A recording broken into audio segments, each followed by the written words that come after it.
Bonjour et bienvenue dans cette vidéo, pour cette édition de l'actualité du Real Madrid, en ce vendredi 4 août 2023. Si t'es nouveau sur la chaîne, n'hésite pas à t'abonner, et d'activer la cloche de notification, pour recevoir une notification dès que je publierai une nouvelle vidéo, et mets aussi un j'aime et un commentaire à la vidéo, pour me soutenir. Merci, et commençons.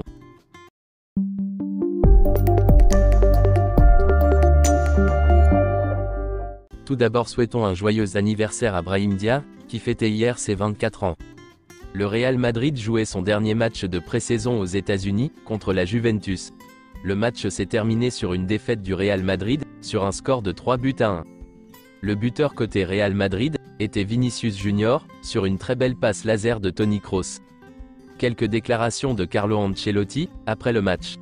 La pré-saison a été positive, l'équipe a montré des idées positives, mais nous devons nous améliorer défensivement. L'équipe n'a pas l'habitude de défendre en losange. Je dirais que la pré-saison a été positive. Mon évaluation de la pré-saison ? J'ai vu beaucoup de bonnes choses.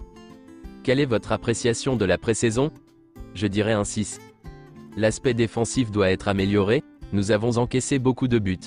Il y a eu un manque d'équilibre, et nous devons y remédier. C'est un problème facile à résoudre.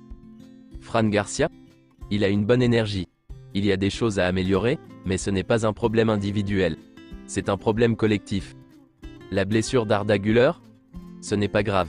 Je pense qu'il sera tout au plus absent, pendant un mois. Nous sommes en train d'évaluer si Güler doit bénéficier d'un traitement conservateur, ou d'une opération. Il sera absent pendant environ un mois. Arda Güler est un extraterrestre de 18 ans. C'est la fin de la tournée de pré-saison aux États-Unis, et les joueurs du Real Madrid sont arrivés à Madrid hier. Les stats des joueurs du Real Madrid, après les 4 matchs de pré-saison. 2 buts de Vinicius Junior, et Valverde. 1 but de Jude Bellingham, et Joselu. Une passe décisive pour Modric, Rodrigo, Lucas Vázquez, Rudiger, et Toni Kroos. Nico Paz a impressionné pendant la pré-saison. Il a même convaincu Carlo Ancelotti, qui est très confiant dans son talent. Tuni Calafate et José Ángel Sánchez étaient avec l'équipe lors de la tournée américaine. Florentino Pérez n'était pas présent. Petite déclaration de Tchouaméni qui dit « Nous revenons à Madrid avec beaucoup d'excitation pour commencer la Liga, et surtout pour jouer dans notre Santiago Bernabéu. Préparez-vous ». Kaka a rendu visite à l'équipe du Real Madrid, à Orlando, aux États-Unis.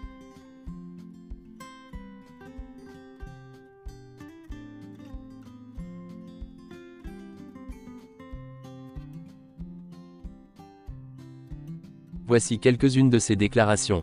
Je vois une équipe très forte, nous avons une équipe jeune, et le club a un très bel avenir. Mais je ne pense pas que l'avenir soit très lointain.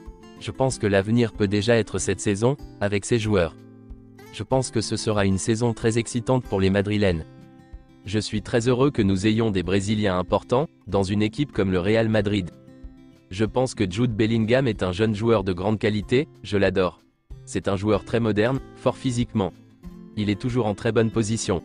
C'est un joueur qui, je pense, apportera beaucoup de bonheur aux supporters du Real Madrid. Carlo Ancelotti a la capacité de gérer de grands joueurs, comme ceux du Real Madrid. Bien sûr, sur le plan tactique et technique, il est très fort, mais sa capacité à gérer les jeunes, les légendes et les bons joueurs est importante. Je pense que c'est une très bonne compétence. Voici une déclaration de Rafa Benitez. Jude Bellingham a sa place au Real Madrid.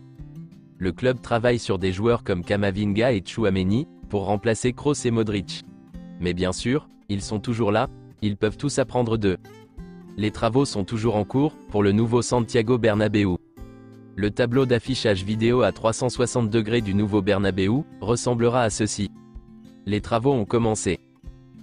À partir de la saison prochaine, pour chaque but marqué, célébration comprise, 1 minute sera ajoutée. Pour chaque remplacement, 30 secondes seront ajoutées au temps additionnel. Arda Güler s'entraîne donc à Valdebeba, et il était en compagnie de Dani Ceballos hier, qui apprenait quelques mots en espagnol.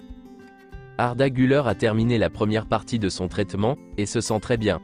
S'il continue ainsi pendant les 5-6 prochains jours, une intervention chirurgicale sera exclue. L'arbitre de Burgos Bengoechea parle du match à Mestalla. Vinicius Junior voulait quitter Mestalla, et je l'ai compris. Je lui ai dit de me faire confiance, et que si cela se reproduisait, nous irions dans les vestiaires. Ce qui s'est passé lors du match Valence-Real Madrid a été très désagréable. La seule chose que je voulais, c'était continuer le match, ne pas donner d'importance à ce groupe, montrer mon soutien maximum à Vinicius Junior, et appliquer les protocoles de racisme. Le Rayo Vallecano veut Marvin Park, pour le poste de latéral droit. L'accord porte sur 50% de ses droits. Marvin Park s'apprête à rejoindre Rayo Vallecano. Kylian Mbappé n'apparaît plus sur la page d'accueil du site du PSG. Selon une source proche du conseil d'administration du PSG, le PSG est certain que le Real Madrid fera une offre pour Mbappé, mais ce sera à la dernière minute du mercato, et l'offre sera presque une insulte. Ils le feront juste pour dire qu'ils ont essayé, et que c'est le PSG qui a dit non et qui a été gourmand. Selon Marca, le PSG n'a pas trouvé d'argument à présenter à la FIFA, selon lequel le Real Madrid aurait trafiqué le non-renouvellement de Kylian Mbappé. Kiadjourabchian est l'agent qui a servi d'intermédiaire, dans le dossier Kylian Mbappé. Il entretient une relation étroite avec Juni Calafate, le recruteur du Real Madrid. Luis Campos se rapproche d'un départ du PSG. Certains le tiennent pour responsable de l'échec de la non-prolongation de Kylian Mbappé. Campos n'était pas non plus favorable à l'exclusion de Mbappé pour la tournée au Japon, mais il a dû se plier à la décision. Nasser Al-Khelaifi souhaitait que Luis Campos fasse pression sur le clan Mbappé, pour le pousser. Campos est resté très mesuré dans sa réponse. Nasser s'est mis en colère et a demandé à Campos, « Tu travailles pour nous, ou pour l'entourage de Mbappé ?» Et ce probable départ de Luis Campos avait été déjà annoncé par PSG Community, depuis le 23 juin 2023. Et c'est ce même média, PSG Community, qui avait annoncé en premier le 22 juin, que tout était fait, et que Kylian Mbappé allait signer au Real Madrid cet été, pour 250 millions d'euros. Donc affaire à suivre. C'est tout pour cette édition de l'actualité du Real Madrid, et merci de nous avoir suivis. Abonne-toi si t'as aimé la vidéo, mets un j'aime, et à la prochaine pour plus d'infos sur le Real Madrid.